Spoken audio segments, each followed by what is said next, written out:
Jésus s'est révélé à moi, il m'a montré le bon chemin pour que je le rencontre un jour.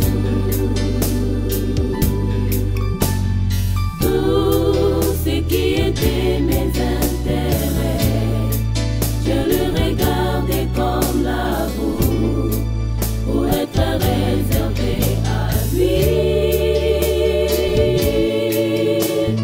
En attendant les jours du Seigneur, mes regards tournés vers l'avant, oubliant ce qui est. Notre mission, c'est chaque jour avec Christ. Et nous vous souhaitons la bienvenue à cette émission d'aujourd'hui. Aujourd'hui, nous parlons de Jésus-Christ comme un bon berger. C'est ainsi dans Jean chapitre 10, le verset 1 jusqu'au verset 5. La Bible dit, en vérité, je vous le dis, celui qui n'entre pas par la porte dans la bergerie, mais qui monte par ailleurs est un voleur et un brigand. Mais celui qui entre par la porte est le berger des brebis. Le portier lui ouvre et les brebis entendent sa voix. Il appelle par leur nom les brebis qui lui appartiennent et il les conduit dehors. Lorsqu'il a fait sortir toutes ses propres brebis, il marche devant elles et les brebis le suivent parce qu'elles connaissent sa voix. Elles ne suivront point un étranger, mais elles fuiront loin de lui parce qu'elles ne connaissent pas la voix des étrangers. Nous parlons de Jésus-Christ comme bon berger. Jésus-Christ comme bon berger parce que de nous-mêmes, il nous est difficile de nous conduire nous-mêmes. Se conduire soi-même, ce n'est pas bien parce que nous ne connaissons pas tout. Nous ne voyons pas tout. Nous connaissons en partie et nous voyons en partie. Nous entendons aussi en partie. Alors, celui qui connaît tout, qui voit tout, qui entend tout, c'est Jésus. Alors, s'il est devant toi, c'est mieux parce qu'il te conduira dans la vérité. Il te conduira par rapport à une connaissance complète. Mais soi-même, tu es limité. Tu connais en partie. Et lorsque tu te décides par rapport à ce que tu as vu. Tu te décides par rapport à ce que tu as entendu. Or, ce que tu n'as pas entendu, si on amène ça à ta connaissance, ça permettra de changer les choses. Voilà pourquoi il est bon d'accepter que Jésus te conduise, qu'il soit devant toi et que tu le suives après. Je vais vous donner un exemple. Quand vous lisez Jean 14, versets 30 à 31, Jésus était avec les disciples. Mais il leur dit quelque chose de très intéressant. Dans Jean chapitre 14, verset 30 jusqu'au verset 31, il dit « Je ne parlerai plus guère avec vous, car le prince du monde vient. » Lui a vu que le prince du monde vient, mais les gens qui étaient avec lui n'ont pas vu. Il continue, dit, il n'a rien à moi, mais afin que le monde sache que j'aime le Père, que j'agis selon l'ordre que le Père m'a donné, levez-vous et partons d'ici. C'est à cause de Jésus qu'ils ont quitté ces lieux-là, parce que lui a vu qu'il vient. Alors il a dit non, allons-y, quand il vient ici, qu'il ne nous trouve pas ici.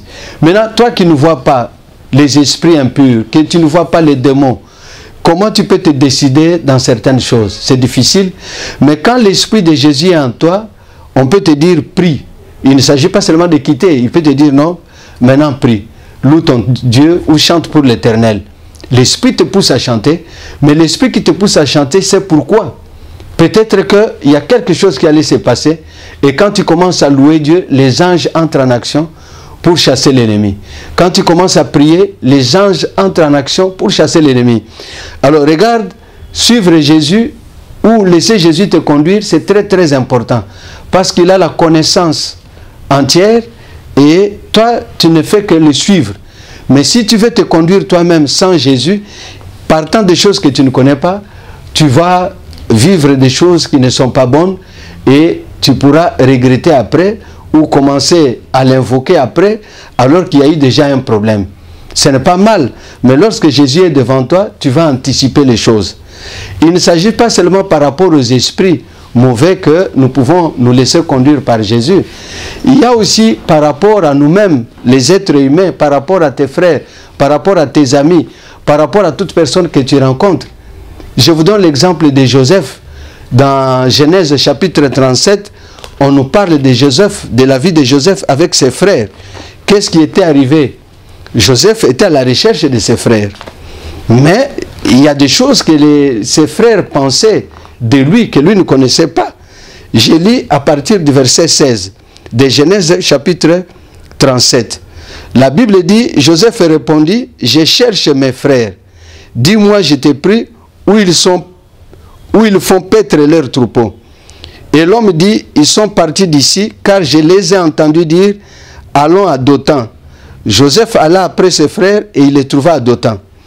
Ils les virent de loin, et avant qu'il fût près d'eux, ils complotèrent de le faire mourir. Joseph, qui manifesta l'amour d'aller vers ses frères l'ont vu de loin, ils complotèrent de le faire mourir. Ça, Joseph n'avait pas entendu. Joseph les a vus, mais il ne savait pas ce que ses frères disaient de lui. Mais celui qui savait que ce que ses frères disaient de lui, c'est Dieu. La Bible dit, ils complétèrent de le faire mourir. Ils se dirent l'un à l'autre, voici le faiseur de songes qui arrive. Venez, maintenant tuons-le et jetons-le dans une des citernes. Nous dirons qu'une bête féroce l'a dévoré et nous verrons ce que deviendront ces songes.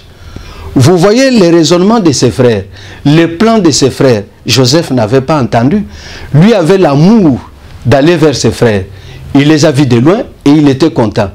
C'est comme aujourd'hui, tu peux être au milieu des amis, tu peux être au milieu des collègues de service. Mais ce que certains collègues de service pensent de toi, ce qu'ils envisagent de faire de toi, ça tu ne sais pas. Mais si Jésus est ton berger, il va te préserver du mal. Jésus peut faire en sorte que ce qu'ils pensent là n'arrive pas. Mais regarde, ils disent, tuons-le. D'abord, il commence par dire, les faiseurs de songes arrivent. C'est comme toi, on ne dira pas les faiseurs de songes. Peut-être on peut te dire, comme tu es chrétien, on dira, voilà, celui qui a le don de miracle arrive. Celui qui a le don de guérison arrive. Voilà celui qui chasse les démons.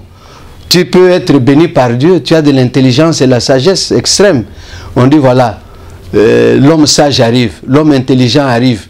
Un autre peut dire que si tu as la rigueur, on dit, voilà, le juste arrive. Alors il faudrait qu'on arrive à l'illuminer.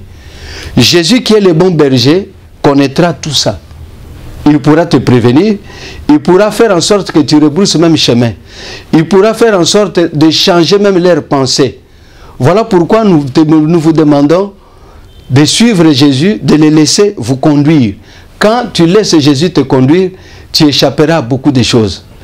Et non seulement échapper à beaucoup de choses, lui-même là peut bien faire les choses de telle façon que c'est que les gens, ceux qui en veulent à ta vie, que cela ne t'arrive pas. Regarde comment Joseph a été jeté dans une des citernes par ses propres frères. Et quand ses frères complétaient, lui n'avait pas entendu. Et aujourd'hui, que ce soit au lieu de service, que ce soit à l'église, que ce soit par-ci, par-là, il y a des choses comme ça qui se font. Et les gens tombent dans les pièges et ils sursautent et c'est trop tard. Mais nous avons le Seigneur Jésus. Bien-aimé dans le Seigneur, en dehors de ce que je viens de dire, dans Jean 10 où nous avons lu, Jésus dit, lorsque le berger est devant et que les brebis les suivent, ils n'entendront pas la voix des étrangers. C'est Jésus qui te parlera, c'est Jésus qui va t'encadrer. La voix des étrangers là, ce ne sont pas des personnes qui sont des personnes étrangères à votre maison, des personnes étrangères à votre église, mais ce sont des gens qui sont dans la même église, dans une même maison, dans une même société où vous êtes, mais quand on dit ils sont étrangers, c'est-à-dire ce sont des gens étrangers à la vie de Dieu. Il y a des gens qui sont sans Dieu dans le monde, mais vous êtes d'une même famille, vous êtes dans une même société. Il a sa manière de raisonner. Si tu l'écoutes, c'est toi qui perdras ta vie. Mais lorsque Jésus te dirige, il ne permettra pas que tu écoutes des gens pareils. Il va t'encadrer de telle façon que tu n'auras même pas le temps à écouter. Ils peuvent commencer à parler, il te met à cœur de quitter cet endroit-là. Et tu échapperas à de mauvais raisonnements, tu échapperas aux mauvaises choses. Parce que les gens qui sont étrangers à la vie de Dieu, la foi ne leur dit absolument rien. Penser que Dieu peut faire quelque chose, Dieu peut faire un miracle, ce n'est pas dans sa tête. Lui va raisonner selon le monde. Maintenant, toi, sans Christ, tu écouteras beaucoup de gens de ce genre. Et en les écoutant, tu vas t'éloigner d'une bonne vie, tu vas t'éloigner de la vérité, tu vas t'éloigner d'une manière sage de faire des choses. Or, la sagesse, c'est en Christ. Souvenez-vous que l'apôtre Paul disait, les mondes, les autorités, les dominations connaîtront par l'Église la sagesse infiniment variée de Dieu. Mais celui qui dirige l'Église, c'est Jésus. Maintenant, s'il n'est pas devant toi, c'est difficile. Les dominations et les autorités vont t'engloutir dans les raisonnements, dans la manière de voir les choses. Voilà pourquoi Jésus devant toi, tu es en sécurité. Jésus devant toi, tu marcheras convenablement. Jésus devant toi, tu seras honnête. Tu diras des choses conformes à la parole. Tu feras aussi des choses conformes à la parole. Voilà pourquoi nous vous disons aujourd'hui, accepte que Jésus soit ton berger. Accepte que Jésus te dirige jour et nuit. Il te poussera à faire des choses conformes à la parole de Dieu. Et lorsqu'il viendra prendre son église, il te trouvera digne de participer à l'enlèvement. Que Dieu vous bénisse abondamment. Je te serai